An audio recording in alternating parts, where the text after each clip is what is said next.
Islam tidaklah dijadikan semata-mata sebagai objek studi ilmiah yang secara leluasa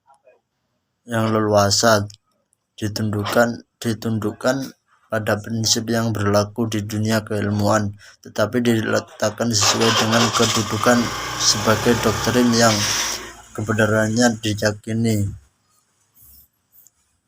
Dalam sejarah awal perkembangan Islam, pendidikan Islam sebagaimana yang telah dilakukan Nabi Muhammad merupakan upaya pembebasan manusia dari belenggu akidah yang sesat dan telah dianut oleh kelompok Quraisy, dan upaya pembebasan manusia dari segala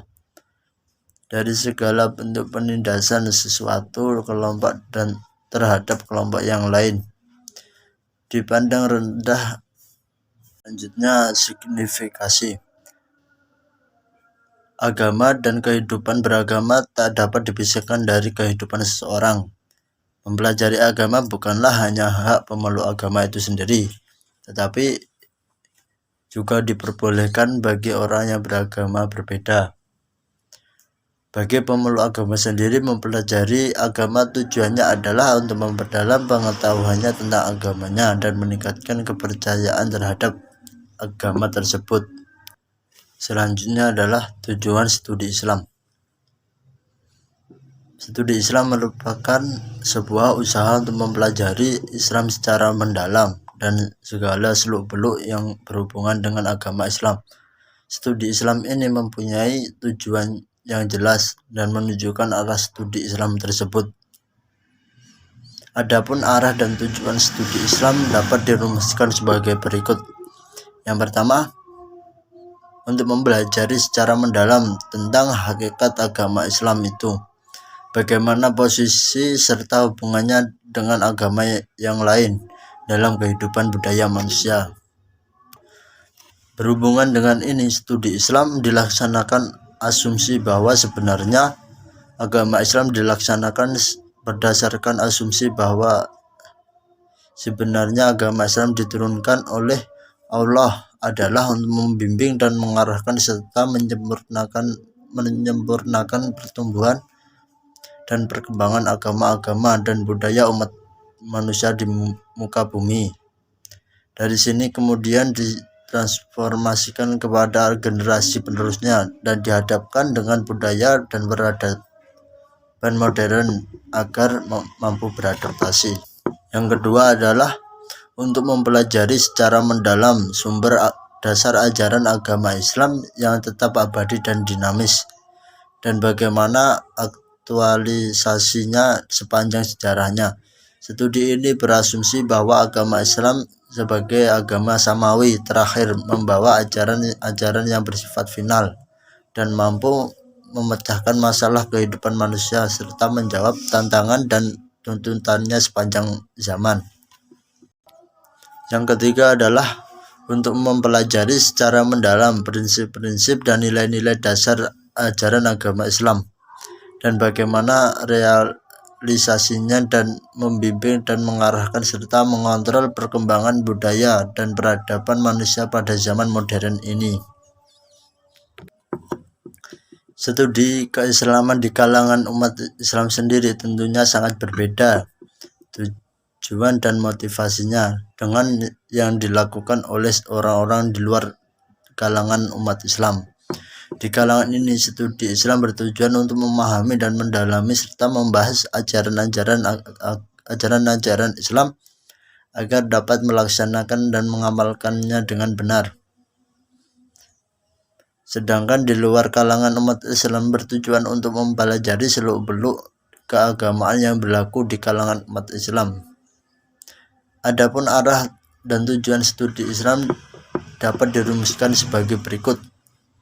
Yang pertama, untuk mempelajari secara mendalam tentang apa sebenarnya hakikat agama Islam itu dan bagaimana posisi serta hubungannya dengan agama Islam lain dalam kehidupan budaya manusia. Yang kedua adalah untuk mempelajari secara mendalam pokok-pokok isi ajaran agama Islam yang asli dan bagaimana penjabaran dalam pertumbuhan dan perkembangan budaya dan peradaban Islam sepanjang sejarah.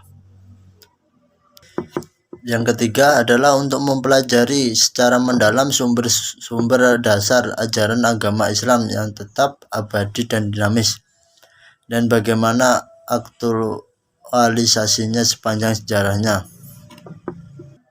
Yang keempat adalah untuk mempelajari secara mendalam prinsip-prinsip dan nilai ajaran agama Islam, dan bagaimana realisasinya dalam membimbing dan mengarahkan serta mengontrol perkembangan budaya dan peradaban manusia pada zaman modern ini. Materi selanjutnya adalah aspek-aspek studi Islam. Antara agama dan ilmu pengetahuan masih dirasakan adanya hubungan yang belum serasi. Jaringan komunikasi ilmiah dianggap belum menjangkau agama, dan bidang agama terdapat dari sikap dogmatis, sedangkan dalam bidang ilmiah terdapat sikap sebaliknya, yaitu sikap rasional yang terbuka. Oleh karena itu, aspek sasaran studi Islam meliputi dua hal tersebut, yaitu aspek sasaran keagamaan dan aspek sasaran keilmuan. Yang pertama, aspek sasaran keagamaan. Kerangka ajaran yang terdapat di dalam Al-Quran dan hadis tetap dijadikan sandaran sentral agar kajian keislaman tidak keluar dari dan tercerai dari teks dan konteks. Dari aspek sasaran tersebut, wacana keagamaan dapat ditransformasikan secara baik dan menjadi landasan kehidupan dan perilaku tanpa melepaskan kerangka normatif. Elemen dasar keislaman yang harus dijadikan pegangan pertama, Islam sebagai dogma juga merupakan pengalaman universal dan kemanusiaan. Yang kedua adalah aspek sasaran keilmuan. Studi keilmuan memerlukan pendekatan kritis, analitis, metodologis, empiris, dan historis.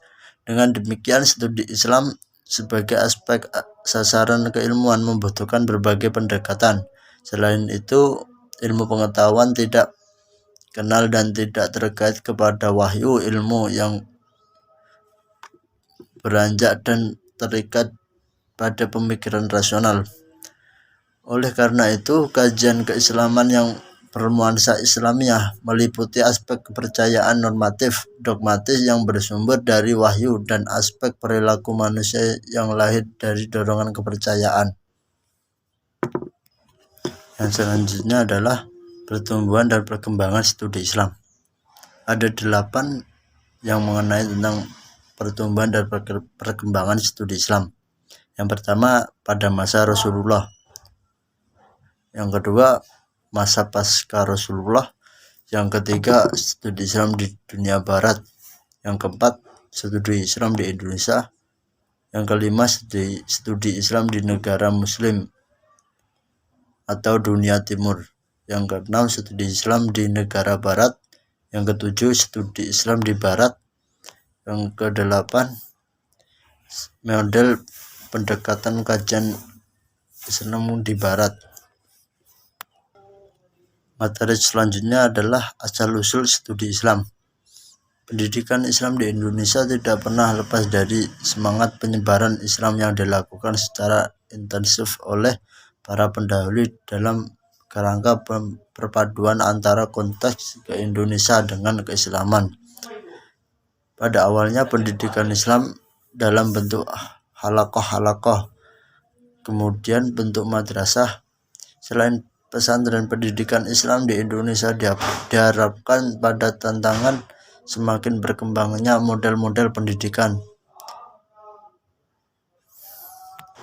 Pertumbuhan minat untuk memahami Islam lebih sebagai tradisi keagamaan yang hidup, yang historis,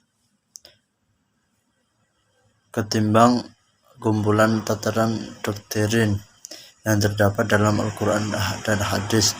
Studi Islam kontemporer di Barat berusaha keras menampilkan citra yang lebih adil dan mengandalkannya berbagai pendekatan dan metode yang lebih canggih dalam ilmu-ilmu sosial dan kemanusiaan.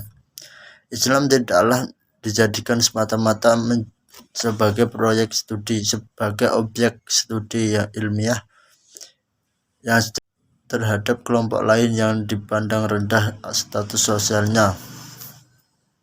Metode yang digunakan oleh Nabi mula-mula adalah personal individual, kemudian meluas ke arah pendekatan keluarga yang pada gilirannya meluas ke arah pendekatan sosiologis. Sekian presentasi dari saya, kurang lebihnya mohon maaf. Wassalamualaikum warahmatullahi wabarakatuh.